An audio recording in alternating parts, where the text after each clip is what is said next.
ॐ विश्वानि देव सवितर्दुरितानि परासुवो यद्भद्रं तन्न आसुवो।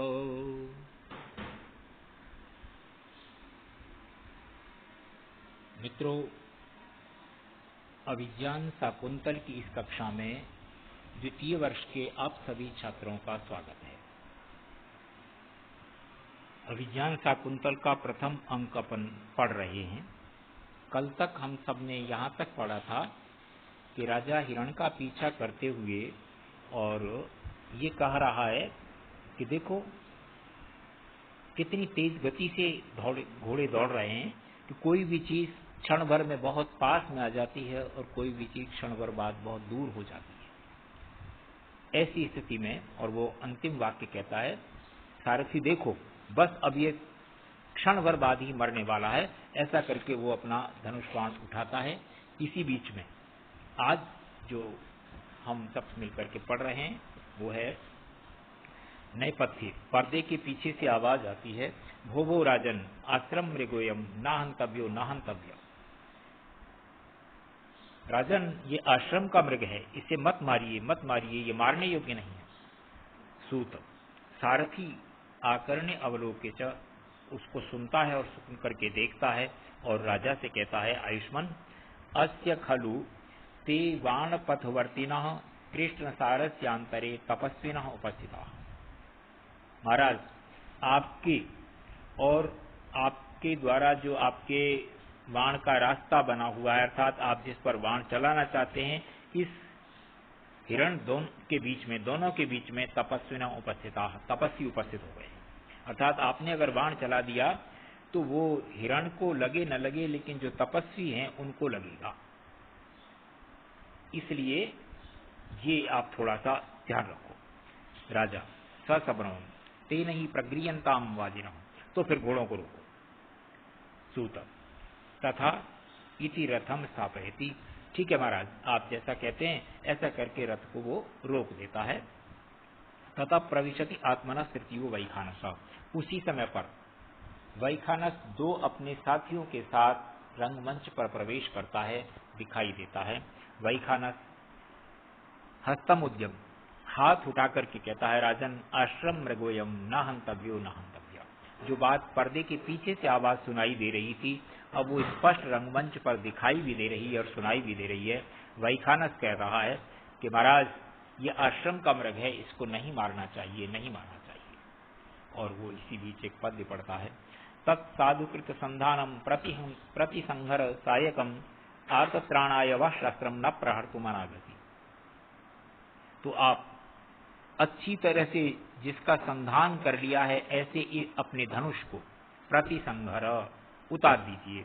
अर्थात आपने प्रत्यंतर चढ़ा करके बाण जिस पर पूरी तरह से संधान किया हुआ है छोड़ने के लिए उसको आप हटा लीजिए।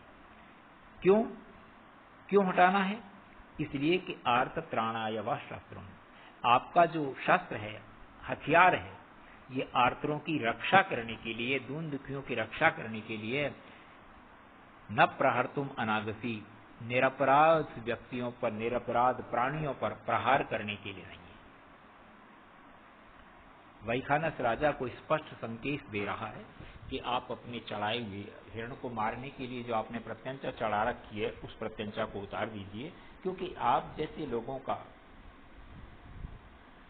धनुष इसलिए होता है कि दीन दुखियों की रक्षा की जाए, इसलिए नहीं होता कि निरपराध लोगों को मारा जाए। ये वो सुनता है और सुन करके जो है ना राजा कहता है ए सप्रतिह संग्रह, कि ठीक है मैंने ये अपना धनुष प्रत्यंचा उतार दी। यथोक्तम करोति, जैसा कहा वैसा कर लेता है और धनुष को नीचा कर लेता है।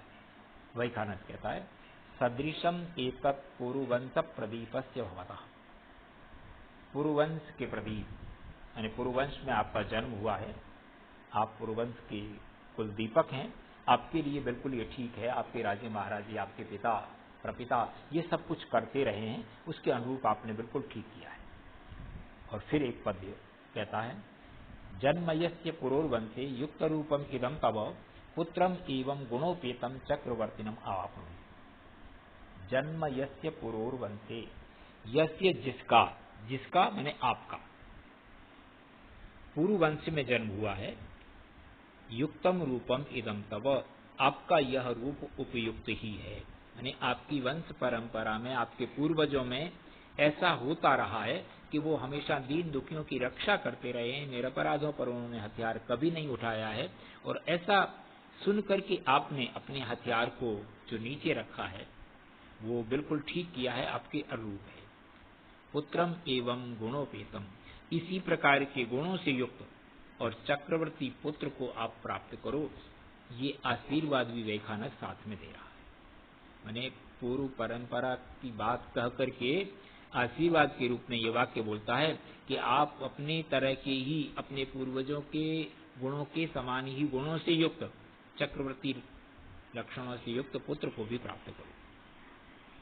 ये दोनों ही पद्य अनुष्टुप छंद में लिखे हुए हैं। इसके साथ ही दूसरे जो साथी वैखानस के साथ हैं, वो दोनों भी हाथ उठा करके जो है इसी बात को दोहराते हैं, सर्वथा चक्रवर्तिनम पुत्रम प्राप्त, पूरी तरह से आपको चक्रवर्ती पुत्र प्राप्त हो, उस पुत्र को आप प्राप्त करो। राजा जो है सब प्रणामम, प्रणाम करता है तीनों को, और प्रतिगृहीतम, झुक करके उनके आशीर्वाद को स्वीकार करता है। वैखानस कहता है, राजन समित आहरणाय प्रस्थिता वयम, हम सब लोग समिधा लेने के लिए आए हैं। यज्ञ के लिए समिधाएं चाहिए, दोनों समय हमारे आश्रम में यज्ञ होता है, तो उसके लिए हम समिधाएं इकट्ठी करने के लिए, चुनने के लिए आए हुए हैं। एष खलु कण्वस्य कुलपतेर अनुमालिनी तीरम आश्रमो दृश्यते। महर्षि कण्व इस आश्रम के कुलपति हैं, जो मालिनी नदी के किनारे पर आपको दिखाई दे रहा है। नचेत अन्य कार्यातिपातः, यदि आपको किसी और कार्य की शीघ्रता न हो तो प्रविश्य प्रतिगृह्यताम आतिथेय सत्कार, आश्रम में प्रवेश कीजिए और आश्रम का अतिथि सत्कार स्वीकार कीजिए। ऐसा हम इसलिए कह रहे हैं कि आप आश्रम में जाएंगे तो आपको लगेगा जितने भी आश्रम हैं इस तरह के, वो सब राजाओं के द्वारा ही संरक्षित होते हैं, तो आपकी भुजाओं में कितना बल है, कितने आप अपने राज्य की सीमा में आने वाले आश्रमों की रक्षा कर पा रहे हैं, ये सब भी आपको देखने को मिलेगा। और इस बात को वो कहते हैं, रम्यांश तपोधनानां प्रतिहत विघ्नाः क्रियाः समवलोक्य ज्ञास्यसि कियद् भुजो में रक्षति मौर्वी किणांकः। रम्याः तपोधनानां प्रतिहत विघ्नाः, तपस्वियों की प्रतिहत विघ्ना, जिनके विघ्न नष्ट कर दिए गए हैं, इस प्रकार की रम्याः क्रिया, सुंदर क्रियाओं को समवलोक्य देख करके, यानी यहाँ जो तपस्वी लोग रह रहे हैं, महर्षि कण्व इस आश्रम के कुलपति हैं, उनके साथ उनके विद्यार्थी, दूसरे और सहयोगी, उपाध्याय, आचार्य जो भी रहते हैं, उन सब की जितनी सुंदर क्रियाएं हैं, मनोहर क्रियाएं हैं, वो सारी की सारी क्रियाएं निर्विघ्न पूरी हो रही हैं। इन सब को देख करके ज्ञास्यति, आप ये जान पाओगे, मे भुजः, मेरी भुजाएं, कैसी भुजाएं, मौर्वी किणांकः, जो धनुष की प्रत्यंचा से जिन पर निशान बने हुए हैं, ऐसी मेरी भुजा कियत रक्षति, कितनी रक्षा कर पा रही है, किनकी, इन आश्रम वासियों की। ये आश्रमवासी जो भी हैं, जितने भी आश्रम हैं, उस समय की परंपरा थी, वो सारे के सारे आश्रम राजाओं से रक्षित हुआ करते थे। तो राजा आया है, स्वाभाविक है, उसको ये बताया जा रहा है कि आप देखो, और आपके धनुष के कारण से ही ये सब आश्रम रक्षित होते हैं। आश्रम में रहने वाले जितने तपस्वी लोग हैं, उनकी क्रियाएं पूरी तरह से विघ्न रहित समाप्त हो रही हैं, चल रही हैं, बहुत अच्छी तरह से संपन्न हो रही हैं। तो इन सब को देख करके आपको ये प्रतीत होगा, आपको लगेगा सच में कि वास्तव में मैं एक धनुर्धारी राजा हूँ और मेरे इस धनुष के कारण से आश्रम सुरक्षित हैं। ये सब कुछ आप अपने भुजबल को यहाँ साक्षात देख पाओगे। ये बात आज के पाठ में हम सब ने मिलकर के पढ़ी है। इससे आगे वाला पाठ अपन कल पढ़ेंगे। आज अपने ये 3 पद्य पढ़े, 10, 11 और 12वां। इससे आगे 2-1 पद्य कल पढ़ेंगे।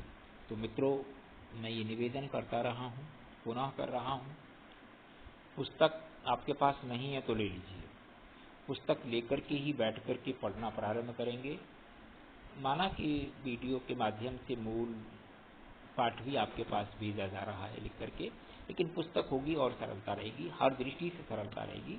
छंदों के नाम मात्र में बता देता हूँ, छंद पहले पढ़ लिए हैं, इसलिए कौन सा अलंकार है, क्या है, व्याकरण टिप्पणियाँ आपको देखनी है, ये सब चीज़ें पुस्तक होने पर आपको सरलता से समझ आएंगी।